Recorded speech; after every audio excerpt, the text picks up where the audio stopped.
Welcome back to yet another ground up SCX24 build, and today we're going to be focusing on this WTMicro FJ45 body. So this is resin printed. It does come raw, so I've already got it painted up and detailed for the build. And of course I've got a slew of parts out here to make this build happen. And as always, I do have some option parts to look at. A couple of motors. One of those is a new motor. A couple of new wheel styles, some new oil shocks, and just lots of goodies here on the table to get into. So I think without further ado, let's jump into the build and we will dive into the parts and pieces here as we go. I figure I'd start this a little different than my typical build. Since I've already got the paint and body work done, let's start here.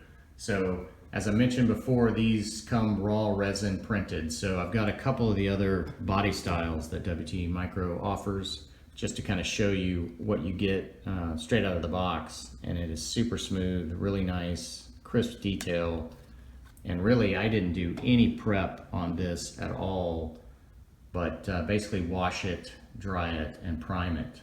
So you can see I've got the colors laid out here that I used. I think I used a fine surface primer in gray, and then I used the TS4 German gray, TS82 rubber black for the grille and the roof, and then the bed is already printed in black, so I just gave that a TS80 flat coat, and picked up the details with some flat aluminum, and then the tailgate raised lettering with some flat black to pop that, and then came back with a little of the Black It Out detailing panel liner for the little kick plate vent here, and then around the door handle kind of crevice to pop that out a little more, and then shot the whole thing with some TS80 to seal in that Black It Out detailing liquid. But I think it came out really good, pretty simple as far as paints and process, but just with a detailed crisp body like that, it doesn't take a lot to really make it shine. So I think that is the body right there. So I think now let's move on and take a look at the chassis components and see what we're going to get built. Before we jump into the chassis, since I do have to build up this front axle assembly, I figured it might be a good time to run through the parts and pieces I'm going to be using. So I've got this basically brand new Ogrc servo I pulled from the rear steer of another build. Gonna pair that up with an Nsdrc's aluminum servo horn. And then for some front axle bias weight, I've got the brass axle housing and knuckles from CCXRC. And then I've got the brass best servo mount ever from Mofo RC. For the inner axles, I'm going to be using Ogrc's universal style joints. So those give you the same throw as CVDs, just a different joint. And then going to gear this with 30% overdrive from Mofo RC, and then using some fast eddies bearings. And then luckily, for speed and efficiency, Axial has built the rear axle for us, so won't have to deal with that. So I think it's time to jump in and get this front axle assembly built, hopefully no issues.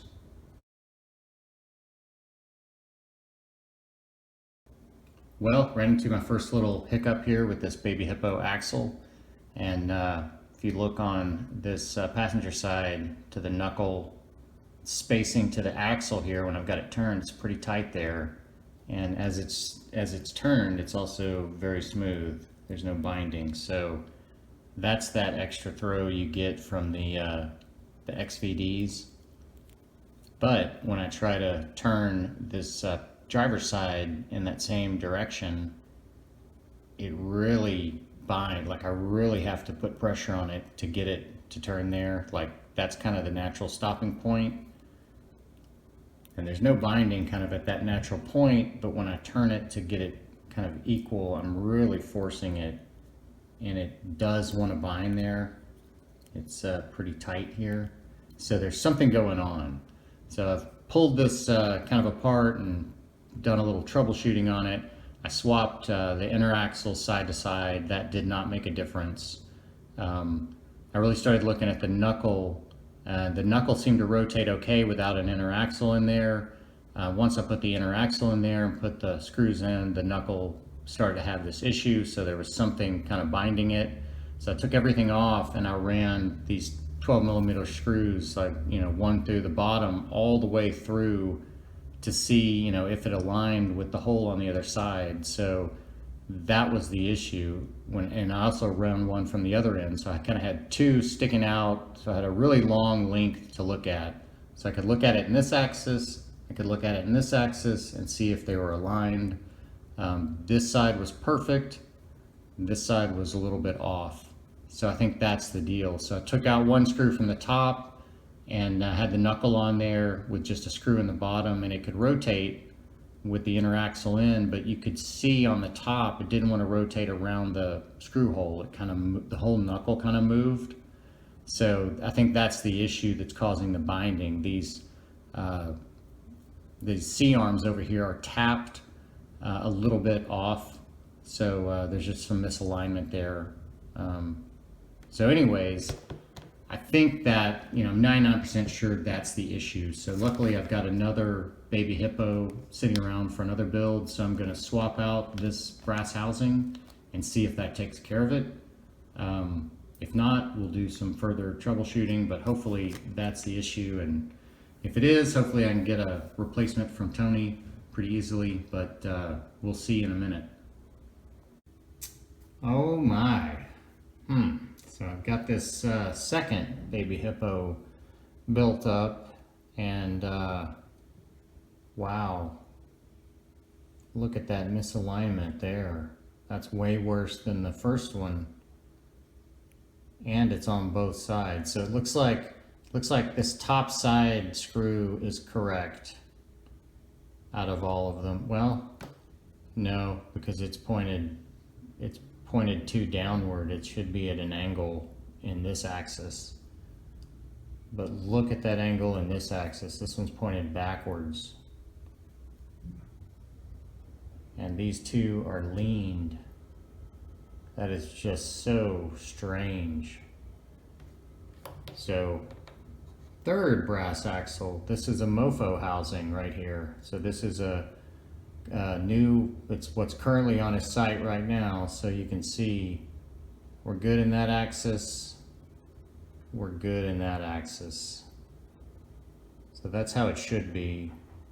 It should be a pin that goes through the knuckle that is straight. It shouldn't be, shouldn't look anything like that. That is totally incorrect. No wonder things are binding and not wanting to rotate smoothly. So this is the original baby hippo. So this is the side that didn't have any issues, and you can see it's nice and aligned. And then this side actually got better aligned after I ran a screw through, but I think I kind of wallowed out the threads a little bit. It feels a little bit loose, so I don't know. I'm going to see if I can make this one work. If not, I'm going to the Mofo housing. But boy, this housing is definitely getting returned. That is that's some poor quality control there on those. So anyways, let's see if we can't get this thing together. Okay, I think I'm finally happy with this front axle assembly. So I did go back to this original CCXRC baby hippo brass axle housing, and I was able to get basically full range of motion here. So that's the good side. So you can see how tight it is. This was this problematic side. So I can get basically right there. I think that's going to be the point of bucking anyways. So putting this back on, what really helped a lot was being able to back these top and bottom screws out for the knuckle to have just a little easier movement and just for some reason better range of motion. So I ended up using Loctite on all of these guys, and once these set up I was able to just back them out. And of course these are tightened in all the way, and this whole side works flawlessly over here. So anyways, now with those little tweaks I'm happy with it. I've got the servo mounted up, and you can see I've got it in the rearward position on the mount, and that's based on a note from WTMicro on the page where he talks about kind of the setup for this FJ45. So I'm assuming this just has a really snub nose. So I think we're done with the front axle until we get it in the chassis. The rear axle, of course, is pre-assembled. I've got the drive shafts out here. I already had a JLU front female on hand. Of course, I've got the front male already on here. So this pack comes with the same male and then the front female deadbolt, the rear female deadbolt, and then it comes with a rear JLU assembly. So I'm going to take that and use it.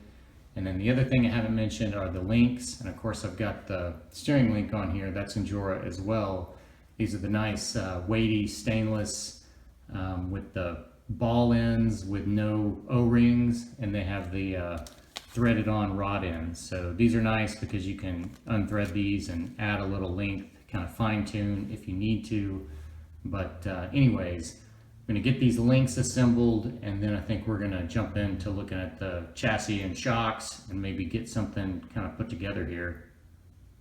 All right, let's take a quick look at this Ogrc carbon fiber LCG frame kit. So basically everything from here down comes with the kit. So you get your battery strap, Velcro, crossbars, you get your trays, comes with 4 spacers, 4 micro nuts, and then 4 pieces of hardware. So it's a pretty nice little kit there. It does have an angled skid plate bottom. The flat aluminum skid, however, does not come with the kit. I purchased that separately, as well as the shocks. These are Ogrc oil-filled shocks, and I believe these are new. Let's see if this will focus up here. So I like these being all black. Most shocks, you know, they've got a gold or a silver kind of inner cylinder there. So you can get these in red, black, or blue, I believe. The negative is they only come with this one spring. It's not too stiff though, it's not a bad spring, but you don't get options. They're not bad, they're 20 bucks. They're definitely not as good as these, and they don't have that nice feature where you can pop off the bottom retainer and quick change the springs. But these are twice the price, and these are sold out basically everywhere right now. So I definitely wanted some oil shocks in this length, and these basically are probably 1.5 millimeters. I think these are 43.5, and I think these are maybe 42s. So they're basically the same long travel length. So anyways, I think these are gonna fit the bill for this guy and give it a nice blacked out look. So I think I'm gonna start some assembly here and see how far we can get, and then we'll take a look at which motor I want to put in this thing. Well, looks like this is going to be the second build. I'm not able to use this Ogrc flat skid, and I should have looked at this before I installed it. You've got to install the lower links before you put it in the frame, and then it actually screws into the frame through the typical peg holes. So these 2 holes that are open are typically used to mount the skid, but those are actually kind of the hole recesses to mount these lower links. So then I pull out this WTMicro skid that's all set up for this, and it's set up to screw in to the typical screw points.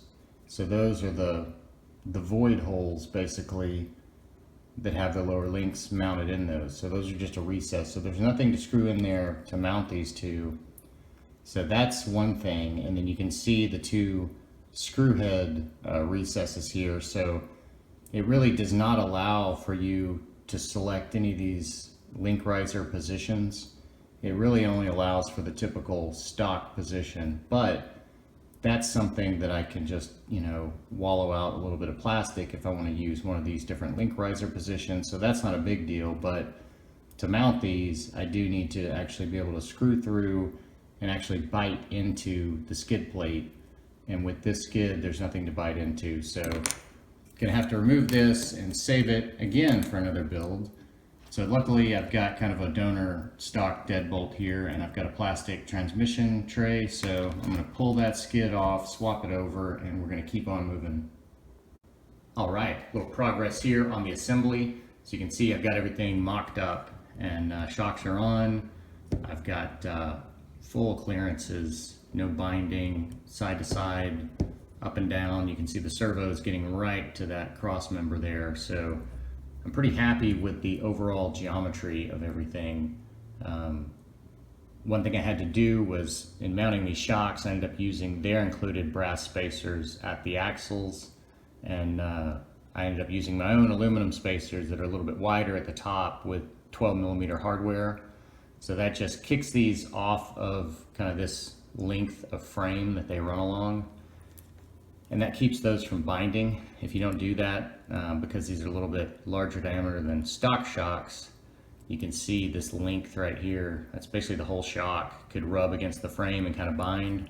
So you want to make sure you get those free and clear, so you can see down that frame that even at full side to side, I'm just barely hitting the spring, but not really the shock body. So I think I'm happy with the suspension, and for the link geometry, I've just got everything in the stock position for these uppers, and that's due to, like I said before, just where these cutouts are on these sliders. So I'm going to start there just to keep it moving, and then I can come back and adjust those and maybe clearance these out to allow for it. But right now everything seems to be working well. What I did find out installing these cross members in the frame, they all seemed a little bit too wide.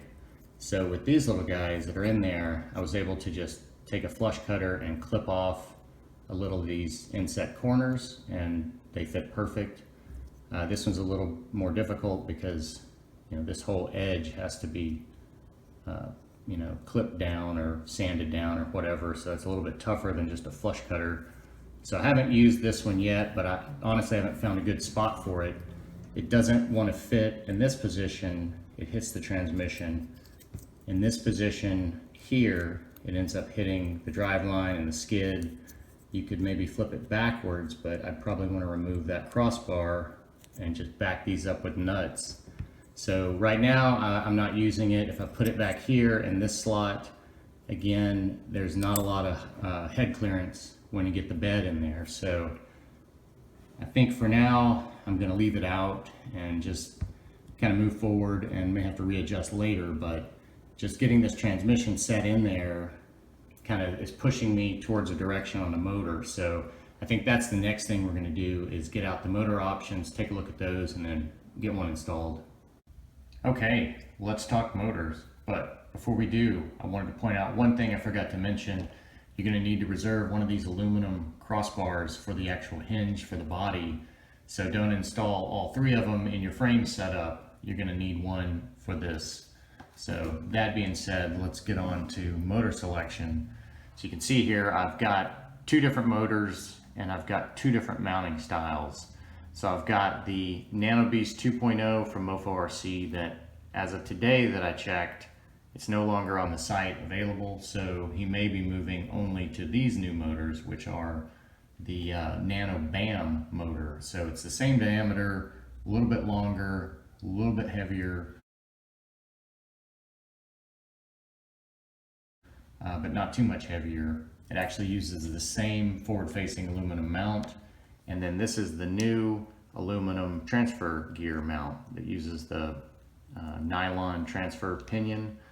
So I've used several of these original designs in plastic that he made, and I really like them. I've used them with the Nano Beast or the 2.0. They keep it very low and tucked, and the CG low. You can actually fit the battery tray right over this motor with these. So it's nice if you don't want to really do a lot of modification and you want to keep everything kind of tucked and low.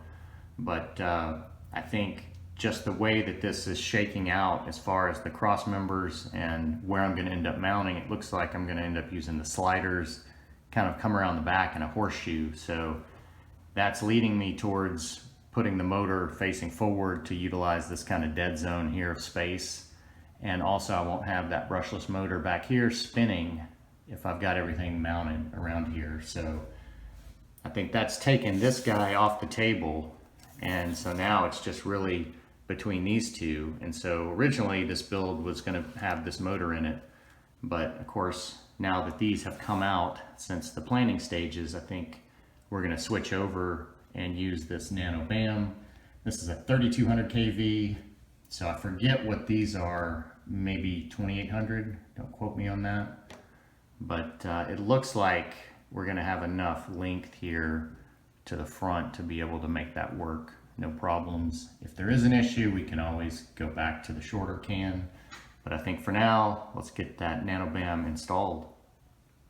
Okay, a little more progress here. So as you can see, I went ahead and got the body fitted on there. So I've got the motor installed, and I decided to just go ahead and get the sliders on and fit the body and just see what kind of space I was working with. And I made a discovery here. I thought I'd screwed something up or something was wrong, but as you can see, those sliders sit inside the cab. So they sit basically flush with the bottom, and I checked the other two versions and they do the same thing. The only difference is this has this nice lip right here, which I thought would sit right under the bottom edge. It actually, the whole thing sits inside. So from the hinge, everything else is installed right, and they look to fit basically perfect inside. So just something to know. I'm not sure why they have that little lip around the edge. It's not really needed, but let's open this guy up. Sorry, I don't have anything glued in yet. So you can see here's that Nano Bam, and there's plenty of space up front. So it's not getting near the back of the servo. And then you can see there I've got plenty of space around the back and to the sides of it. So I think the next thing I want to do here is test this motor before I get any drive lines or anything hooked up to it. So I've got my components out here. So I'm going to be using this Lizard Pro, and then I've got this micro 4-channel BEC for the Fly Sky, this FS2A, and then of course this little Nsdrc BEC. So this will bring that servo up to 8.4 volts. So don't need this right now. I think I'm going to have to change some wiring there in order to plug it up. And we've got a few batteries out here. I don't know that we're there yet, but just sizing these up, man, there's just not a lot of space in that cab, even with these small little 3S's. So I'm going to get this plugged in, get it bound, and then we'll come back and do a little test of that motor, make sure it's all smooth. Okay, we are plugged up and ready to test. A couple notes on this little micro receiver. It doesn't have any labeling or anything. So there's a little button on the back. That's the bind button. So that button is down, that's channel 1. And then the board is signal. So when you plug it in, have that signal cable at the board. That's how I remember. So we've got the servo in and the motor in, and this is bound up. So we are ready to turn it on and give it a little test here.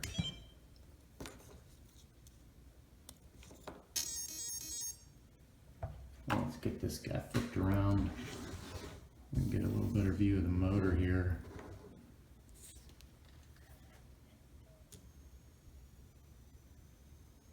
I have adjusted the throttle curve. I mean, not the throttle curve, but basically just set the throttle forward and reverse on the app. And then I turned up the slow speed to 30%.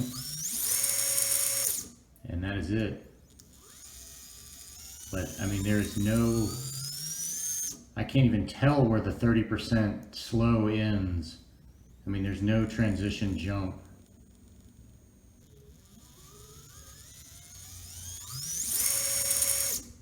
That is smooth and quiet.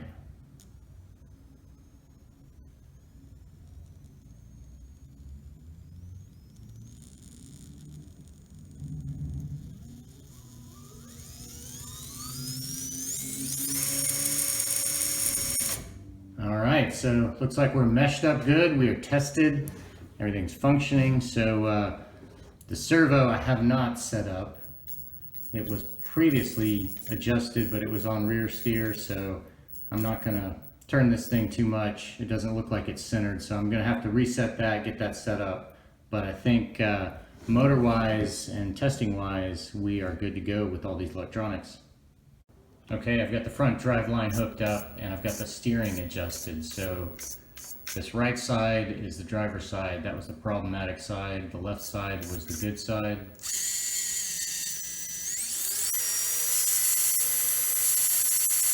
So right there at the limit,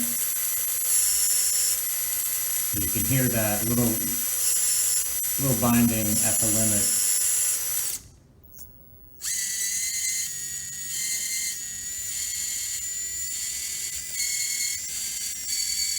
but it's nothing the Nano Bam can't handle, and I think I can live with it. I don't think it's going to be an issue at all. At least I can hold this up a little better so you can see the angle here. So a little less on that side, a little closer on this side. So I still can go further on this side. It just gets a little louder, but it's still rotating smooth. It's just, you can tell there's a little bit of that rubbing going on, a little bit of binding on the just misalignment there, I guess. Oh wow, so you can see that screw moving on the bottom. So I may need to get a longer screw because I've got that backed out a little bit, so it's just not biting enough. But you can see what that knuckle wants to do. It wants to rotate off center of the hole, but if you allow it to do that, it seems to turn pretty good. So that seems to be my fix. So I'm gonna, I guess, readjust that with a little more Loctite and see if I can get that to work. Well, I got the front bottom screw fully tightened down on this problematic knuckle, and it seems to be fine.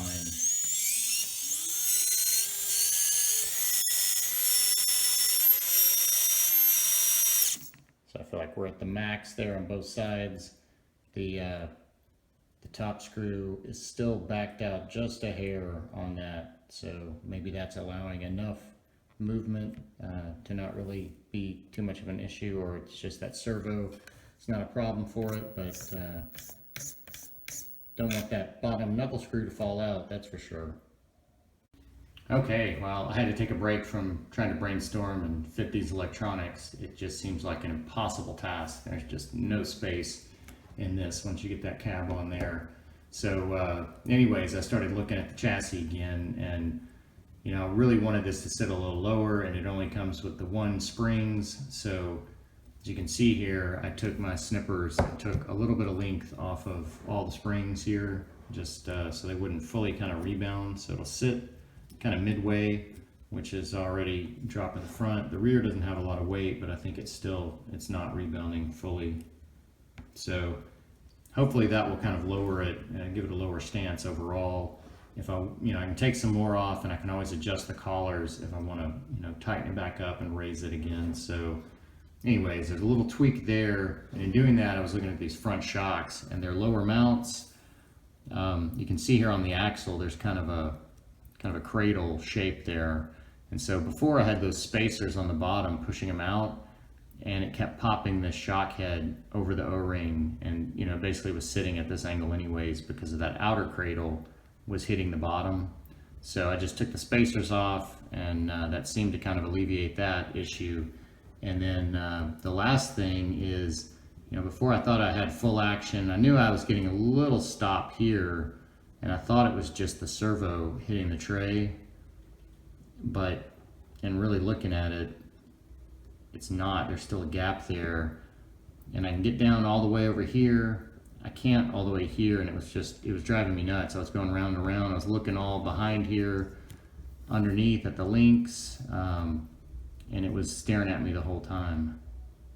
It's right here. It's this frame edge on the steering link, and it's only on this side. So if I had known that before assembly, I would have just chopped these frame rails right here, and I'd still like to do that, but I may have to take everything apart, or I could just kind of snip it right there so it clears the steering link. But that's something to know if you want to get, just fully in there. I mean, it's really not going to give me much more, but on the twist, I would like not to hit it.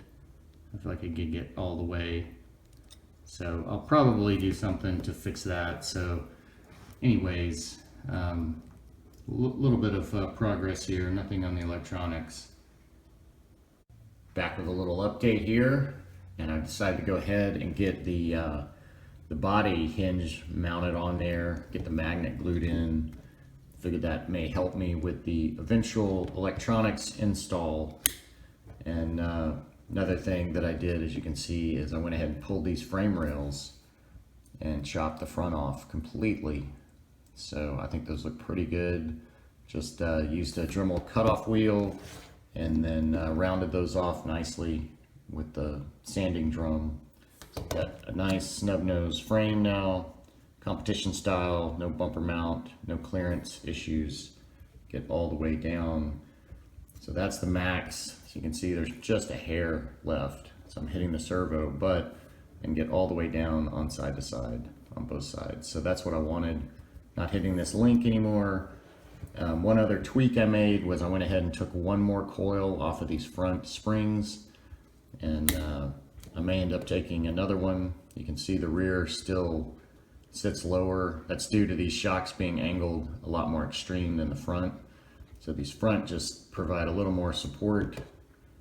So anyway, I compress this. The back always wants to sag a little, so looks like I'm going to take a little more out of the front, but I do want this thing to ride about as low as I can get it. So not a big deal there. But I think at this point, since we've got the body on there, I think we might as well get into wheel and tire fitment, take a look at that, and that will give me a little more time to ponder the electronics install. Quick note before we move on to wheels and tires, I did take a look at adjusting these upper link positions on the frame to a link riser mount on the front and rear, and then I was going to adjust the sliders, take out a little plastic with the Dremel to make that work. But in doing that, I started looking at clearances before I got into that. So at full compression, you can see that upper link is right there at the BAM already. And then on the rear, get this body out of the way. If I compress fully this axle, hold this up here compressed. Same with the rear. These links are right at the bottom edge of the tray, so there's really no way to lift or raise the mount positions on either of those at the frame. So that may be why he didn't design in that option on these sliders, but just something to know. There's really nowhere to go. No need to modify the sliders, at least if you have the frame trays set up like I do. Okay, let's talk wheels and tires. So I've got some new wheels that I was really excited about out on the table here initially, and then as I got into them, I've gotten less excited about them, although I still really like the look of them. So these are Ogrc vintage wheels. So these are deep dish, kind of a nice light bronze finish on these. So really nice. Then these over here are black, similar, basically the same look. And then the third one here is not going to be used on this, but it's the basically the non-deep dish version of that vintage style rim. So let's talk about kind of these wheels and some of the quirks of these. So initially I bought these, and then later I saw that they'd come out with these, so I picked these up thinking they were the same exact wheel. They are not. As you can see, the brass ring is thicker, and the back face here, the way it attaches, these are a lot thicker mount points than this back face here. But other than that, they sit on the axle the same offset. From the face side, they look basically the same. It's just they're a little different on the back and the ring, and they actually have a little different weight, so I'll put that on the screen as well.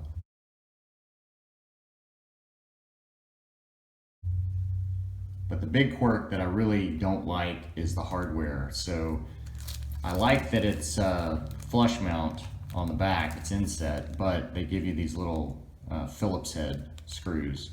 They are 1.4, so they're the same size as your typical SCX24 hardware, but they are little flathead, or not flathead, but Phillips head, but they're the recessed mount. So that is nice. They don't stick up like the hex heads. You can see that they'll recess in there nice and flush, but that means you've got to deal with a little micro screwdriver and Phillips head rather than your typical hex driver, which I don't like.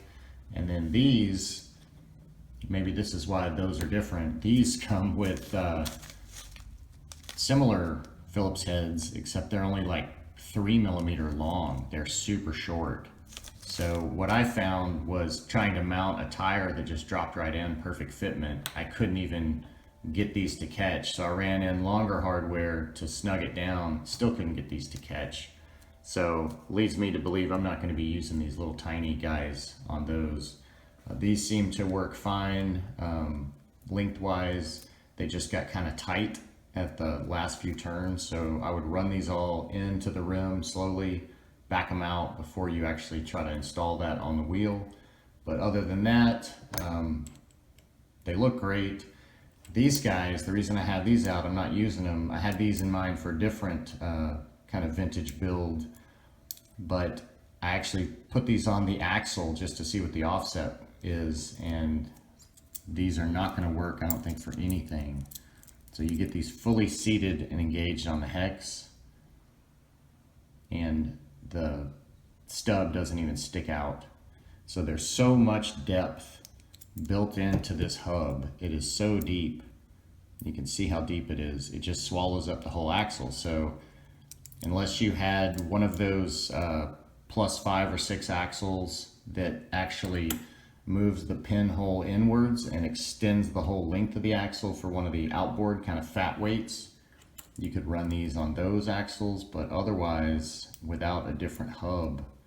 And I've already looked at Trio hubs, they're too big, Mofo hubs don't fit. So without another hub, I don't know that these can work, but they come with longer flush mount Phillips head black screws. So I believe I'm going to end up using the hardware from these to mount these guys up, so I don't have to use these little shorties. The other fallback is I've got a bunch of these little Phillips heads that are 1.4s, and they're all basically the same size. They're a little different length, that's why I've got them separated, but these come with the +4 kits with the patty weights. So these are the replacements for your bearing retainers. So if you run the patty weights, you need to put in those flush mounts so they won't rub. So anyways, I've got a back stock of these, which happen to be the same screw basically as these, just longer. So I can use some of these as well. And I have cheated and gone ahead and mounted some up. So I went ahead and got some high offset rims I had on hand with some pin tires and 55s. And I'll show a shot of that. They looked really good.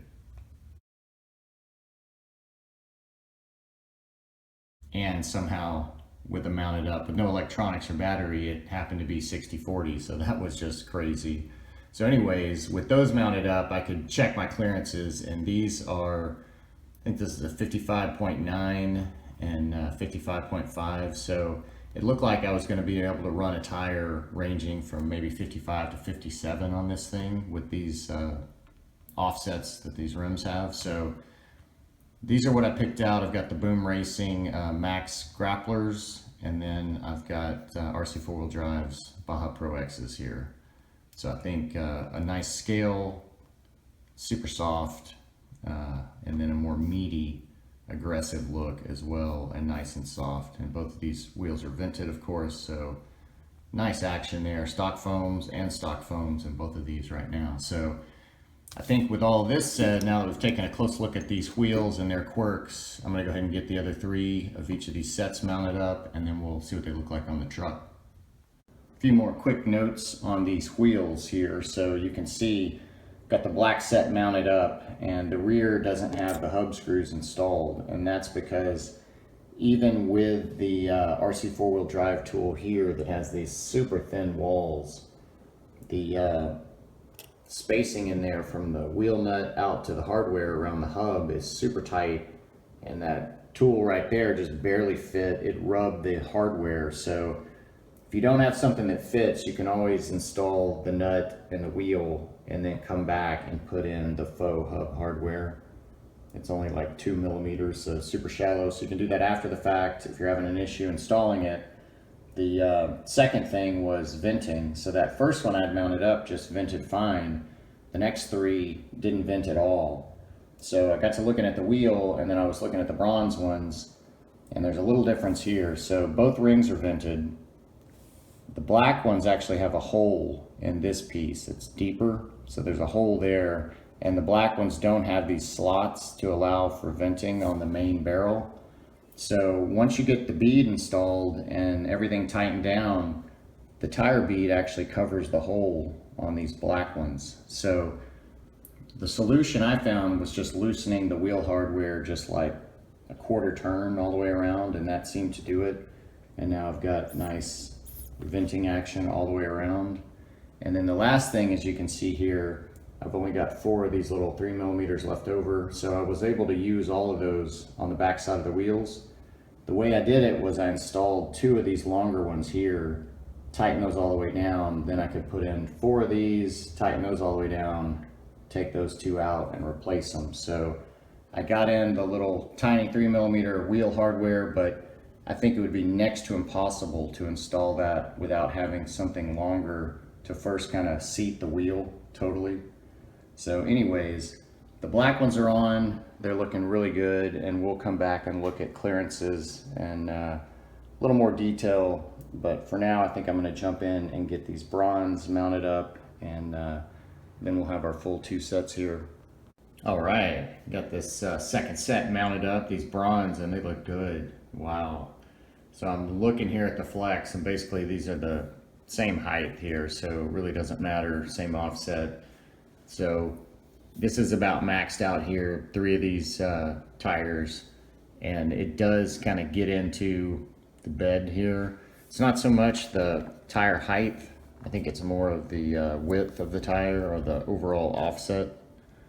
So I can slide it by. I mean, that's nitpicky, but if you want to go full extension, there's a little compression, and then on the front, same thing. If you go full lock, full extension, there's a little compression on the tire, but not much there. So I think the solution is these little guys that I really have come to like, these Samix plus 1.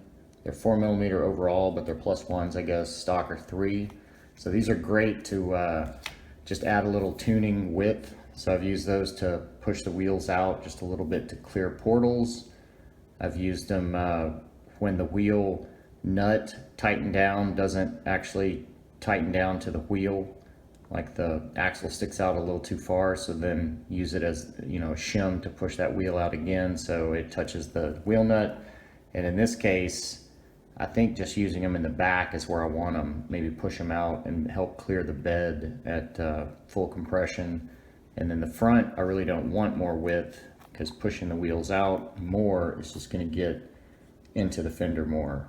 So with the front, it's nice to have them tucked, so at full compression they go in the fender, but of course this is a pinched nose, so there is no fender to get in. So you're probably gonna come into contact with it if you've got something with big wheels, big tires. But again, these are super soft and they barely get into it, so hopefully it won't be an issue. But anyways, I'm gonna get those shims on there, and then I think the next thing is finally figuring out the electronics layout. Okay, I've got these +4 hexes installed on the rear, and I think they did the trick here. So let me see if I can line it up. So if we go full twist, full compression, look at that. We are right at the bed and not touching. So that is just perfect. Exactly what it needed, that millimeter per side. So great little option there. They make these in 3.5mm per side, or 3, of course, which is stock. So it gives you a few little options there. One thing to remember though is when you're doing this, you're shimming that wheel out so you get less engagement with the wheel nut. But these tighten down, these are fully tightened against the hex, and the axle stub is basically flush with the outside of the nut. So full engagement into that kind of nylock area, so no issue there. But I think now we are all set up on the wheels and suspension, so I think we're going to jump into electronics.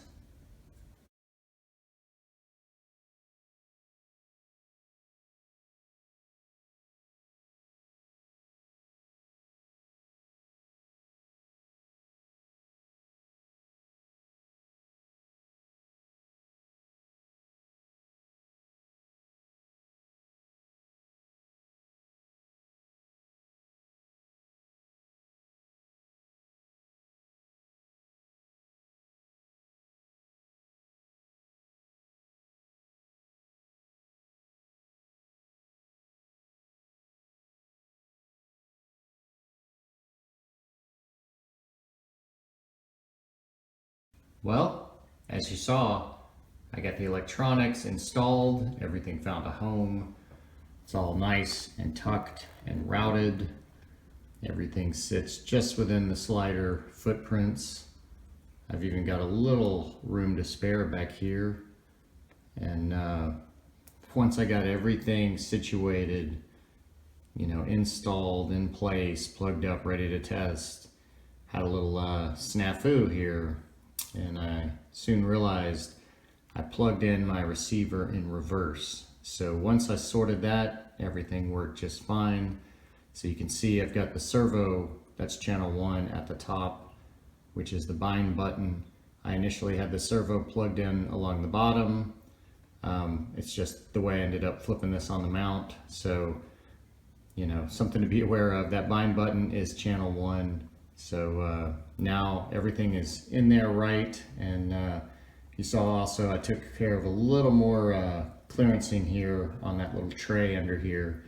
It was just contacting the drive shaft and causing a little resistance here at full compression. So now this gets right on the axle. There's no resistance at all.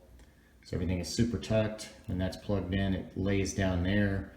So I think really the only thing left here is some lighting and getting this body glued together and installed on here. So before we do that, I think I'm gonna plug it up and we'll give it a little test here. Okay, I had to get a fresh battery and my transmitter. So we'll get this plugged up. And so we've got instant power from the BEC to that receiver. And then I can still just turn on the ESC separately.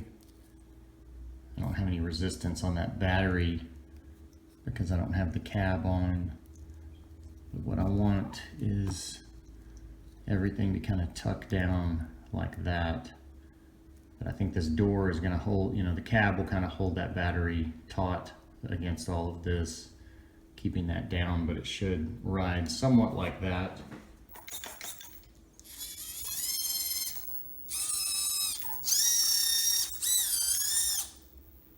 Let's check out this Nano Bam crawl. Look at that. See how slow we can get this thing. Just creeping. Just creeping. Man, plenty of juice. So what a great little motor. Best of both worlds here. So everything is working correctly now. Everything is plugged into the correct channel on that receiver. So I think I'm going to jump into the front headlight LED assembly.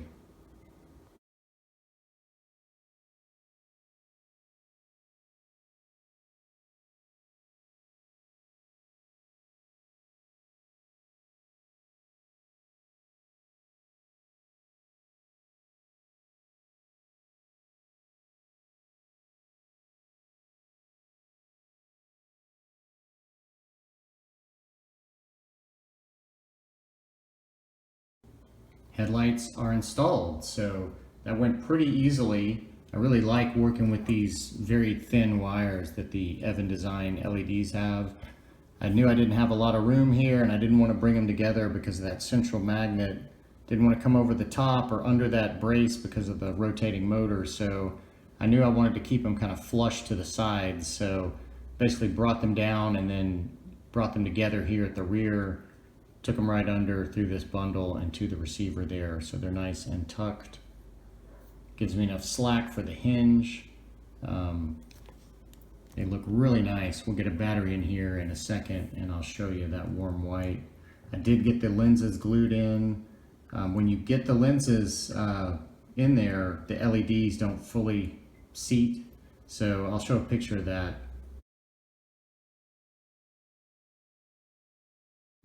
But other than that, I mean, it's a really tight fit for those LEDs, so it's much easier to kind of press those in the grill off the truck and then put the grill in. That's the way I got it in there, and I did not glue the grill. It's such a tight fit, and that way, in case I need to pull it at some point ever for those lights or whatever, I can.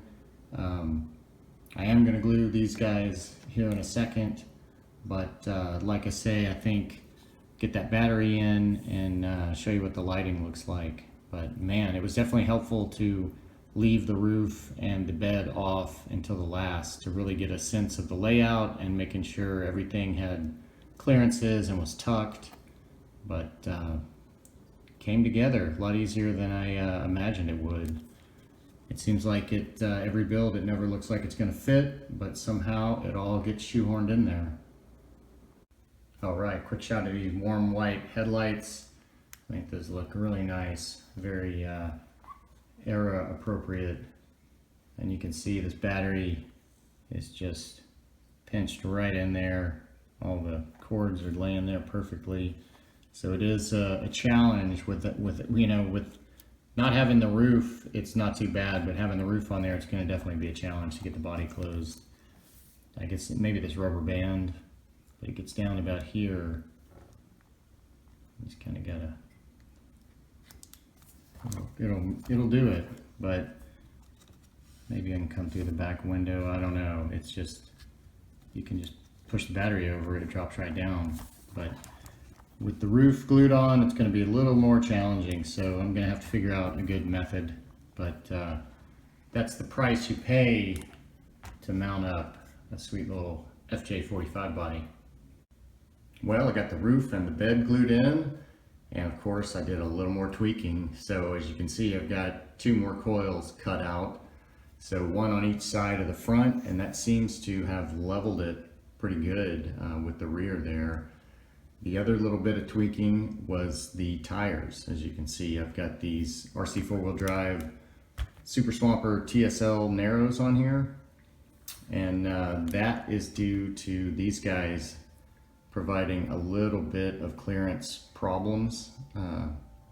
For some reason, they're just, I guess they really look about the same size as these, but they're a little wider, and with these side biter knobs, those were really sticking out. They were getting into the bed on one side, catching the lip, and in the front, they were just really getting into this back part here. So at full lock now and full compression, I just barely touch.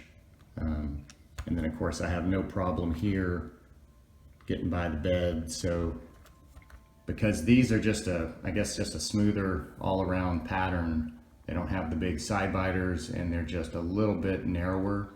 And I'll put the size of both of these on the screen, and I'll put the size of this one up here. I believe this is like a 54, so it's a little bit smaller, but I think I'm digging it. I really like these tires. I've used them before. They perform really well, and because this is a shorter wheelbase, I don't think it really needs super tall tires. But you can see these are just a little bit bigger on here. Not too much, but maybe 4 millimeters or so. I feel like they don't always match up to what they tell you the height is or the width when you actually get them mounted and measure them up. And but anyways, I think these are going to work. So I've got 2 sets of rims, and I can't even call one an alternate because I like them both so much. I don't know which one I'll run more. I imagine I'll be swapping some of these vintage wheels around. I've got a few more vintage kind of builds coming up, so hopefully I'll set these up to have some interchangeability to them. But the other thing here is I've got the battery out, and I figured out what was hanging up the battery or the body when I was trying to actually close it down. About 2/3 up the door, about where this stripe is on the inside, the mold gets thicker. It's basically where I've got the lights taped. You can kind of see it thicken out right there. So that's basically about at the top of the battery. So once I figured that out, I also figured out I could come through the front really easily and just pull that battery over and it would close down. So super easy there, not an issue. So I think now with everything kind of solved and everything glued into place, I think we're going to get this on the scales with both sets of wheels and see where we came out here.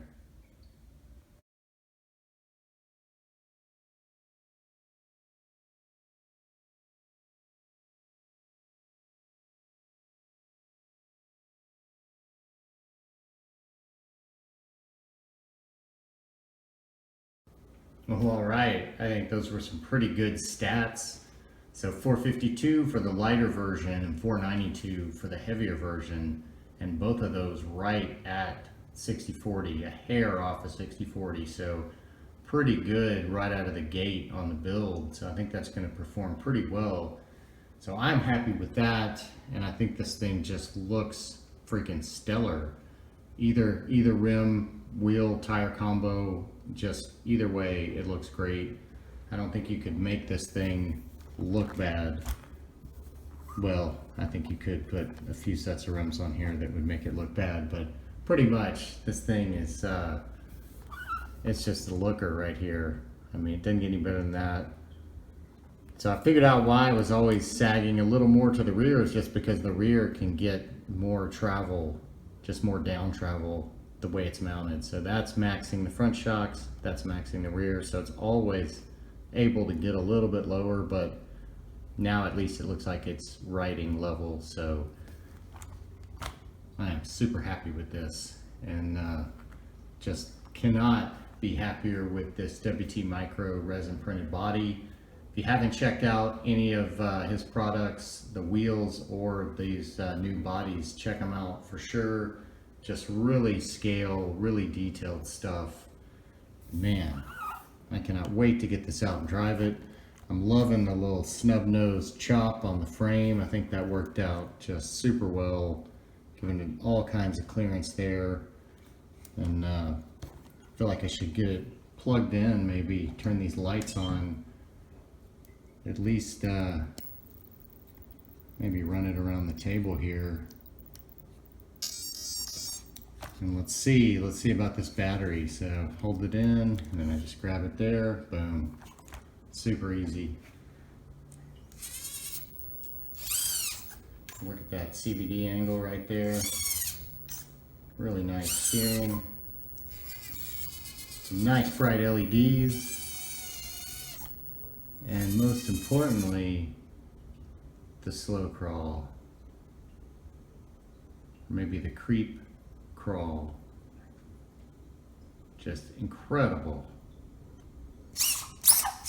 And the power of this thing. So I think this is just going to be an excellent motor option. Super excited to try out a new Mofo motor.